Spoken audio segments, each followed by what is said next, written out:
Welcome to your sleep story. I'm so glad you're here tonight.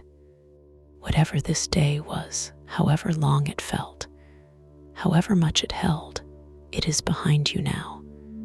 Completely behind you. You made it through, and that is everything. So let's begin. Before I take you anywhere tonight, I want to count you down from 10 to 1. And as I count, I want you to allow yourself to sink just a little deeper into wherever you are right now. Feel the weight of your body. Feel what is beneath you, holding you. And with each number, just let go a little more. 10. Allow your eyes to close. Gently, completely. There is nothing you need to see right now. 9. Feel your shoulders and let them drop as far as they want to go. 8. A slow breath in through the nose. 7. And all the way out. 6. Your hands. Feel them opening. Whatever you've been holding today, you can put it down now. 5. Your jaw is soft. Your face is soft. 4. Your legs are heavy, warm. 3.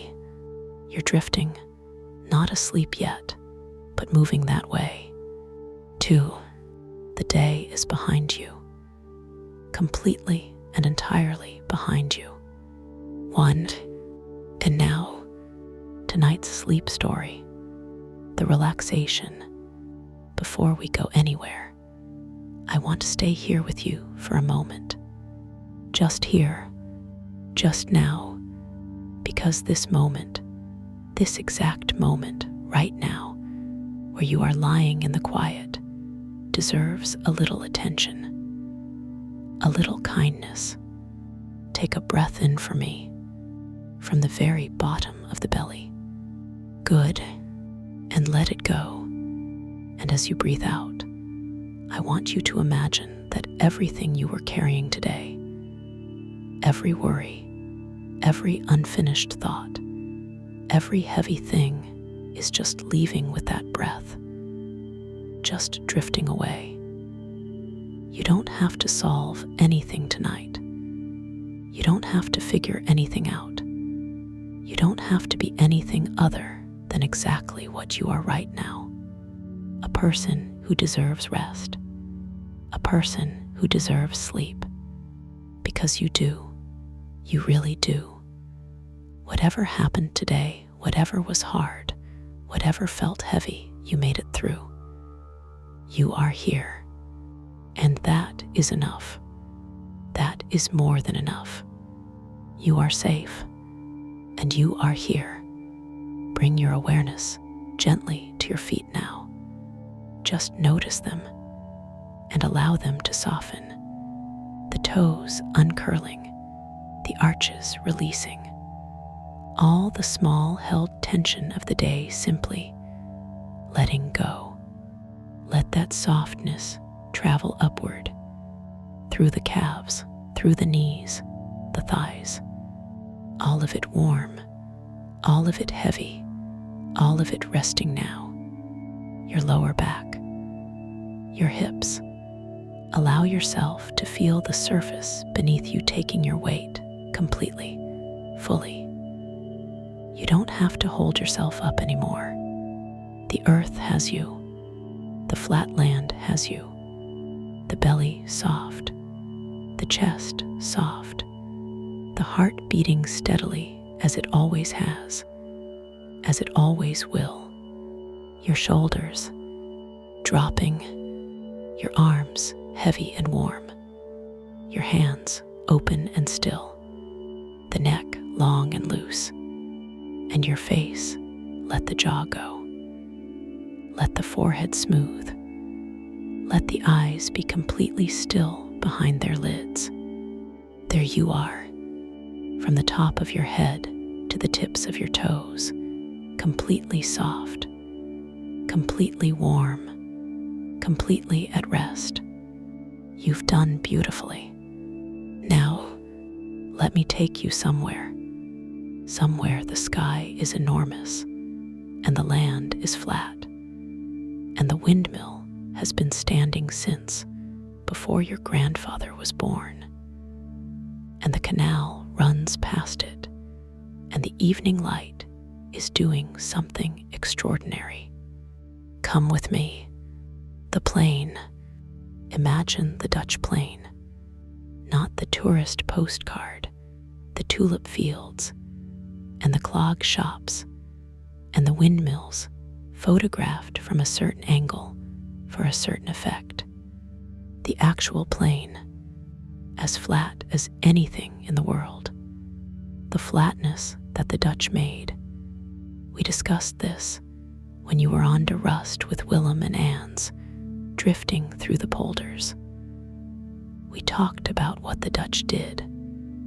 The pumping, the drainage, the patient, centuries-long work of making land from water.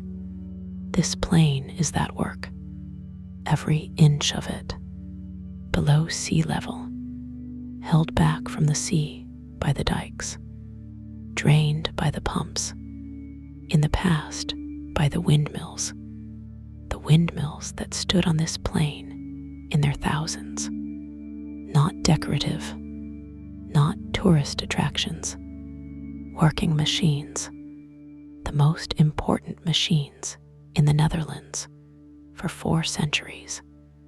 The windmill, this one, at the edge of the plain, beside the canal, not the tallest windmill, not the grandest, a working mill of the middle sort, the kind that pumped water from the low polders into the canal, that kept this land dry enough to farm, that did its work without ceremony for as long as the wind blew, and the miller kept the sails trimmed.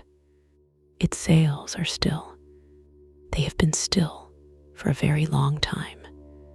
The mill has not worked for 60 years. The electric pump replaced it. As the electric pump replaced all of them, one by one, the windmills going still across the Dutch plain as the 20th century made them redundant. But this one stands. It was not demolished. It was not converted. It was not made into a tourist attraction with a gift shop and an entrance fee. It was simply left. The farmer who owned the land decided not to tear it down. His son made the same decision. His son's son does not think about it very often, but it stands, the body of it, the mill, from a distance, the silhouette, the shape of the Dutch windmill against the Dutch sky, is one of the most recognizable shapes in the world. The body tapering from wide base to narrower top. The cap, the rotating cap that turns to face the wind, the mechanism inside that turns the sails. The 4 arms spreading from the cap, each arm carrying its sail frame. Closer, the wood, old. The mill is built of wood, the traditional Dutch smock mill. Its body an octagonal tower of timber, the planks weathered to a dark gray, the color of old wood that has been rained on and dried and rained on for 150 years. The planks, slightly warped where the wood has swelled and dried many times, the gaps between some of them, the wind finding these gaps, and the interior of the mill, knowing the weather outside by the sounds it makes through them. The door, low, set into the base, slightly open, Jan. He is inside. He comes here most evenings, not to work, not to maintain, though he does some maintenance, the minimal maintenance that keeps the mill from falling, that prevents the deterioration from becoming catastrophic. He comes because this mill has been part of his life for as long as he has had a life. His name is Jan. He is 67 years old. His great-grandfather built this mill, 1873, 150 years ago. His great-grandfather built it and milled with it, and his grandfather after him and his father after that. His father, who was the last to use it commercially, who kept it running until 1963, when the electric pump made the economics impossible. Jan came out here as a child. He climbed the mill with his father. He learned the names of the parts, the brake wheel and the wallower, and the great spur wheel and the stone spindle. The names that are the particular vocabulary of a tradition that is nearly gone. He knows these names. He is perhaps the last person in this area who does. Inside the mill, the smell, old wood, old grain. The mill did not pump water. This is the other kind of mill, the grain mill, the mill that ground the wheat of the surrounding farms into flour. The smell of old grain, the flour that has settled into every surface of the mill's interior over a century of grinding. The smell that Miriam would recognize from her mill. The same flour smell, the same accumulated presence of a material that has been worked in a room for a very long time. And oil, the bearing oil, the oil that was applied to the moving parts, the wooden bearings that the shafts turned in. Old oil, decades old, dried and thickened, but still present in the wood of the bearing housings. The machinery, still here, not working but present.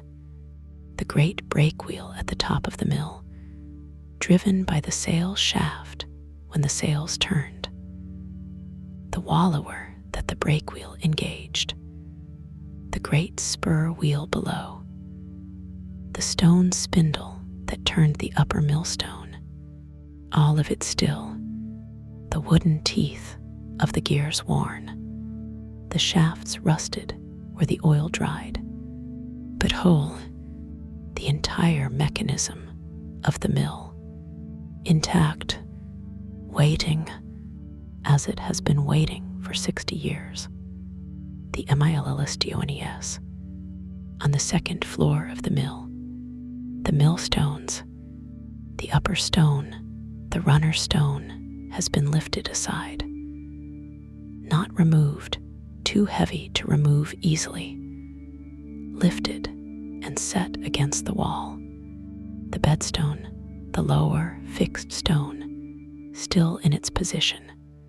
The surface of it, worn, the dressing, the pattern of furrows cut into the stone face, still visible, but worn.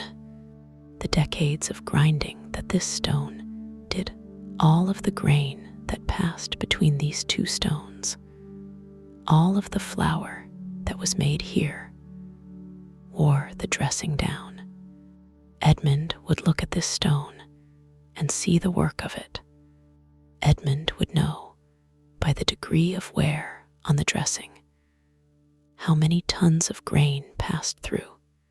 He would know, the stone holding its history, the way all surfaces hold what has passed over them. Jan puts his hand on the bedstone, the stone cold, rough roof with its worn dressing. He does this each time he comes. The stone, his great-grandfather's stone. The view from the CAP. Jan climbs. The ladder inside the mill steep, the rungs worn, the wood of them dark. He has climbed this ladder many times. He knows which rung requires care. He climbs, and at the top of the cap, the rotating cap of the mill, the space inside it narrow, the mechanism of the cap rotation visible, the wooden wheels that allowed the cap to turn, to face the wind, to keep the sails in the best position, and through the gap where the sail shaft passes, a view. The plain, all of it, the flat Dutch plain in the evening light, the canal below running past the mill, its surface catching the sky, the farms, the other windmills on the horizon, some of them still standing, some of them not this mill's situation exactly, but their own situations, some working as heritage, some simply standing. The sky, enormous, the same enormous sky that was above to rust on the canal. But from this height, even higher, the sky seeming even more itself, even more the dominant feature of this landscape. The sky above the Dutch plain. Jan looks at it. He always looks at it from here. The sky his great-grandfather looked at when the sails were turning, when the mill was alive.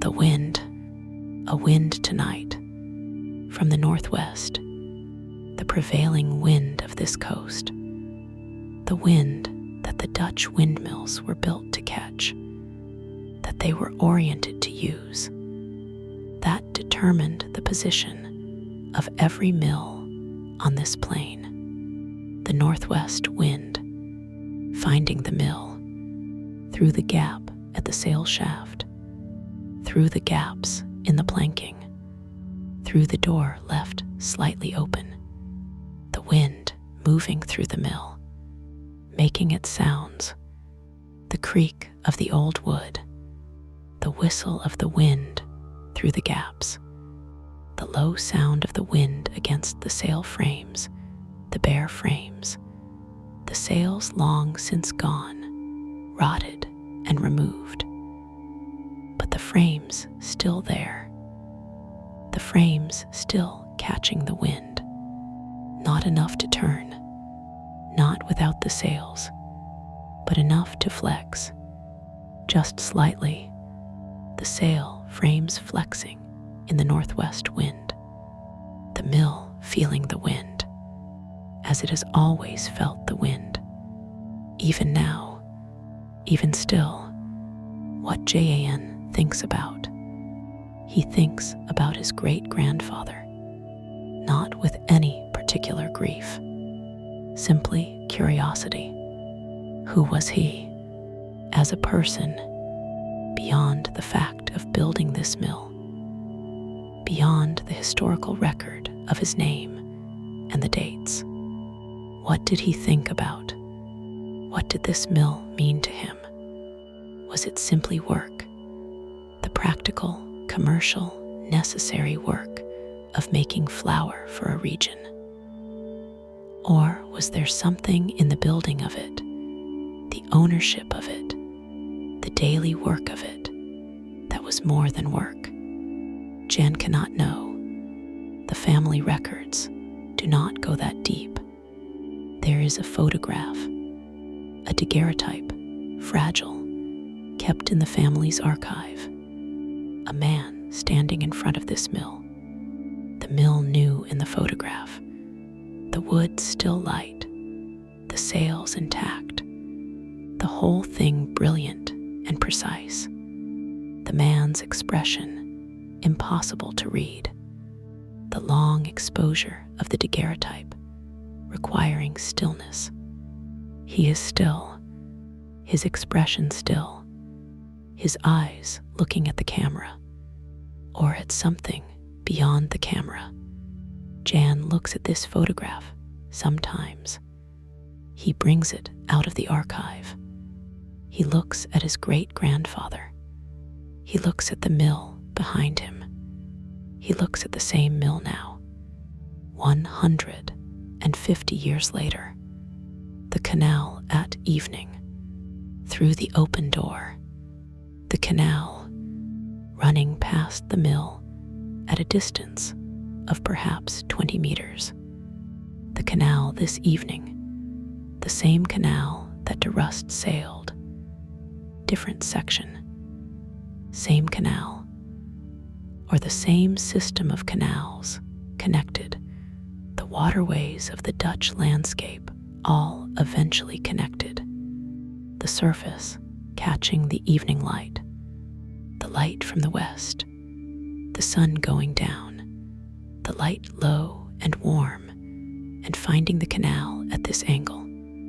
The water made amber, the reflections in it amber, the reeds at the canal's edge dark, their seed heads catching the same light. A heron at the canal's edge. Still, the gray heron, the same species that Lars watches cross the Norwegian fjord every evening, standing in the shallows, looking into the water, patient, the heron doing what herons have always done at this hour, at the edges of the water, in the evening, waiting for the fish. The flour bag on the shelf inside the mill. A flour bag. Old. The bag is from the mill's working years. The cloth bag, stained with old flour. The printing on it barely legible. The name of the mill. His great-grandfather's name. Jan leaves it there. He found it on his first visit as an adult. The first time he came to the mill after his father died, and the responsibility of the thing became his. He found the bag on the shelf. He has left it there. He will not move it. It belongs here. The last flour bag. The record that the mill worked. That grain passed through here, that someone brought their wheat and left with their flour, and went home and made bread, and lived, growing still. The mill is around him. Jan is on the second floor, sitting on the step of the stairway.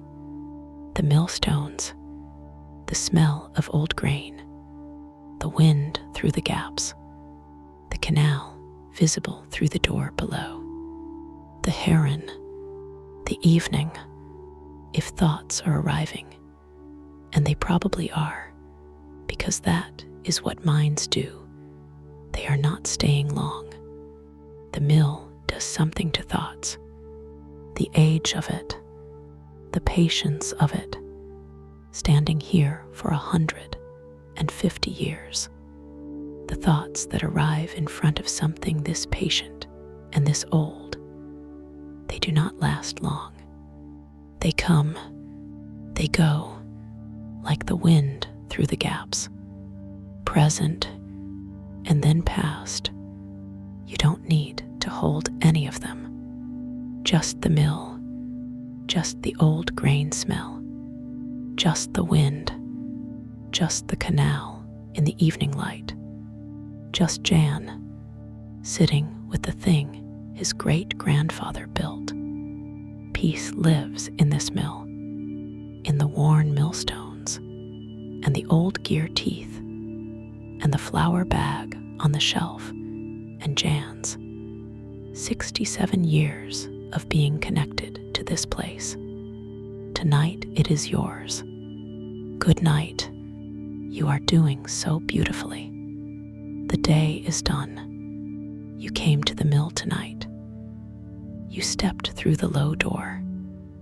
You smelled the old grain and the old oil and the old wood. You climbed the ladder and looked at the plane from the cap. You sat on the step beside the millstones. The mill received you, as old places of work always receive people who come to them without agenda, with the smell of 150 years, and the wind in the gaps, and Jan sitting with the patience of someone who has learned from something patient. Carry it with you on the days when things feel obsolete, the days when what you built seems forgotten, seems passed over, seems replaced. Remember this mill, still standing, still catching the wind, even without its sails. The wind still finds it. The evening light still finds it. Jan still comes, and will come again tomorrow. You know the way here now, but tonight you are already here. The mill is around you. The wind is in the gaps. The canal is outside. Sleep now, deeply, completely. You deserve every grain-scented, wind-found, canal-edged, sky-wide, plain-patient moment of this rest. Every single one. Good night. Sleep well. The mill through the night. The wind at night. The wind at night. The northwest wind. It does not stop because the light has gone. It does not slow particularly. The wind at night on the Dutch plain is the same wind that blew in the day, the same system, the same pressure gradient, the same air moving from the high pressure over the sea to the low pressure over the land. The mill in the wind, the sails not there to catch it, but the frames flexing very slightly, the wood of the body creaking, the wind through the gaps, making its sounds. The mill has been making these sounds for 150 years. The wind has been making them. The gaps have been there for decades. The sounds known, familiar, the mill speaking its language in the night, the machinery at night, the machinery in the dark, the brake wheel, the wallower, the great spur wheel, the stone spindle, all of them still tonight as they have been still every night for 60 years. The wooden teeth of the gears, the rusted shafts, the dried oil in the bearing housings, all of it present, all of it waiting, not urgently, not expectantly, simply present, the way old things are present when they are not lost. The machinery that turned this mill, that ground the grain, that made the flour, that went into the bread, that fed the people, all of that history, and these wooden teeth, in this rust, in this dried oil, present, in the dark, waiting, what the plain looks like from above, the Dutch plain at night, seen from above, from a bird, from a cloud, the flat land, the canals running through it, straight lines, the engineering geometry of them, the human ordering of the water, the lights of the farms, scattered, each one a yellow warmth in the dark plain, and the windmills, the ones that still stand, dark shapes, against the slightly lighter sky, visible, not lit, simply there. The skyline of the Dutch plain has always included these shapes. For centuries, hundreds of them, now fewer, but some, this mill and the others, still part of the skyline, still part of what the plain looks like, still here. Jan's connection. Jan thinks about what it means to be connected to this mill. He did not build it. He does not work it. He is connected to it through the accident of birth.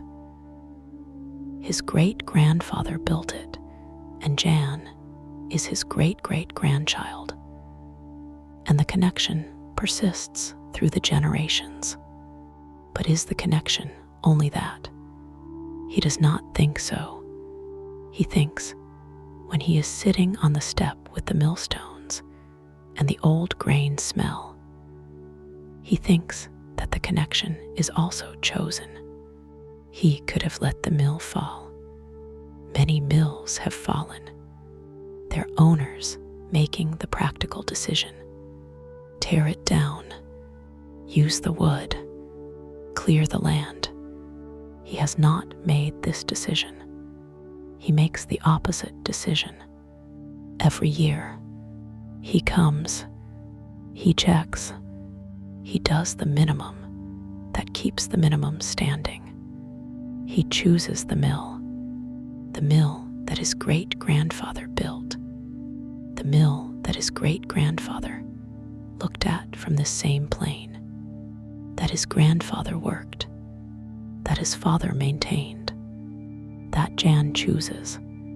Every year, the morning light, the Dutch morning, the mist, the Dutch plain in the early morning often has mist, the moisture of the polder land rising in the cool air, the flat land not able to drain the mist away into valleys, the mist simply sitting over the canals, sitting at the base of the mill standing above the mist, the lower body of it in white, the cap above the white, the sail frames visible above the mist, reaching into the clear air above it, the morning light finding the cap first, the old wood of it going gold in the early sun, before the mist burns off, before the plain is visible,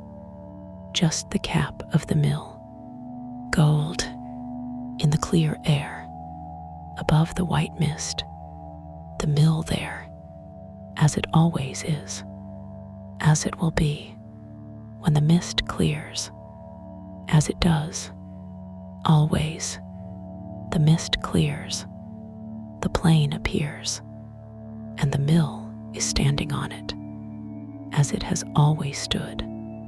What is forgotten? The title says forgotten, but that is not quite right. The mill is not forgotten. Jan has not forgotten it. Jan comes every evening. His children know it exists. They have been here with him, as he was here with his father. The mill is in the family. The family has not forgotten. What is forgotten is the work that the mill did, the flour, the grain, the families who brought their wheat and went home with bread, the miller who was here every day, the sails that turned, the stones that ground, that work, forgotten, not the mill, the work, and perhaps that is right. The work was done, the grain was ground, the bread was made, the people were fed, the work completed itself, the mill remains, remembering what the work was, what it meant, what it built, this plain, this land, this bread, the mill is standing. The sails are gone. The frames are there. The wind is in the gaps. The machinery is still. The millstones are cold. The flour bag is on the shelf. The canal is outside. The heron has gone. The mist will come before morning. Jan has gone home, but he will return tomorrow, as he has always returned. The mill standing in the dark on the flat plain, the enormous sky above, the canal beside, the northwest wind through the gaps, making its sounds as it has always made them. And you are sleeping deeply, completely, peacefully, in the mill, on the Dutch plain, the grain smell around you, the wind in the wood, the old machinery at rest, the work done, long done, and remembered. This is exactly where you should be. This is exactly what you deserve. Every grain-scented, wind-found, canal-edged, sky-wide, plain-patient moment. Every single one. You are safe. You are held. You are at peace. Good night, dear friend. Sleep well. Sleep deeply. Good night, and